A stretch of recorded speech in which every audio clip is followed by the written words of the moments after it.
2024 के लोकसभा चुनाव बीत चुके हैं और अब सारा ध्यान आगामी विधानसभा चुनावों पर है। आपको बताएं कि अभी बिहार में एक उपचुनाव होने वाला है रुपौली विधानसभा क्षेत्र का, जिस पर तमाम दलों की नज़रें टिकी हुई हैं। सबसे बड़ी बात आपको ये बताएं कि जिस तरह से पूर्णिया की सीट हॉट सीट बनकर उभरी थी लोकसभा चुनावों के दौरान, उसी तरह से रुपौली की सीट भी अब नाक का विषय बन चुकी है, चाहे वो एनडीए हो या फिर महागठबंधन। आपको बताते चले कि पूर्णिया की सीट तब चर्चा के घेरे में आई जब पप्पू यादव ने बतौर इंडिपेंडेंट कैंडिडेट वहां से अपनी उम्मीदवारी का पर्चा भर दिया।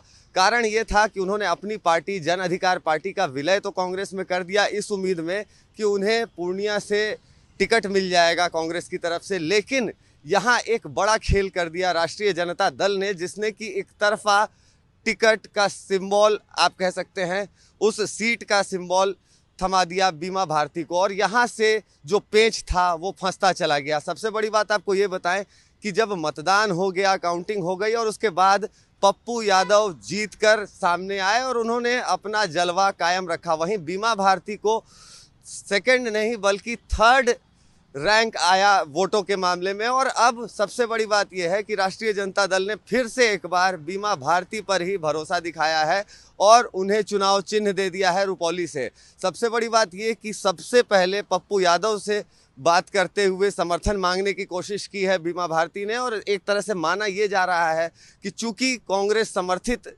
उम्मीदवार हैं और कांग्रेस का समर्थन करते रहे हैं पप्पू यादव, तो पार्टी लाइन के हिसाब से भी और बीमा भारती ने खुद व्यक्तिगत मदद मांगी है तो उसके हिसाब से भी उनका समर्थन बीमा भारती को ही मिलेगा। लेकिन अगर जदयू की बात करें तो चुनाव प्रचार की कमान खुद मुख्यमंत्री नीतीश कुमार ने थाम ली और वहां जाकर अपने उम्मीदवार कलाधर मंडल के लिए जमकर चुनाव प्रचार किया। साफ तौर पर कहा कि जो विकास की गंगा बह रही है अनवरत बहती रहेगी, आप हमारे कैंडिडेट को जिताइए। तो सबसे बड़ी बात यह है कि साफ तौर पर मुख्यमंत्री सामने आए हैं, तमाम बड़े चेहरे। आपको ये भी बताएं कि बीमा भारती के पक्ष में चुनाव प्रचार करने के लिए खुद तेजस्वी भी पहुंचे थे। तो आप समझ सकते हैं कि साफ तौर पर जो रुपौली की सीट है फिर से एक बार हॉट सीट बनकर सामने आई है। देखना दिलचस्प होगा कि कल जब मतदाता वोट डालने जाएगा तो आखिर वो कौन से ऐसे मुद्दे होंगे जिनको देखकर वो अपना बटन दबाएगा, और सबसे बड़ी बात ये कि किस उम्मीदवार के पक्ष में वो अपना बटन दबाएगा। सहयोगी अशोक के साथ आदित्य वैभव, चुनाव आज तक।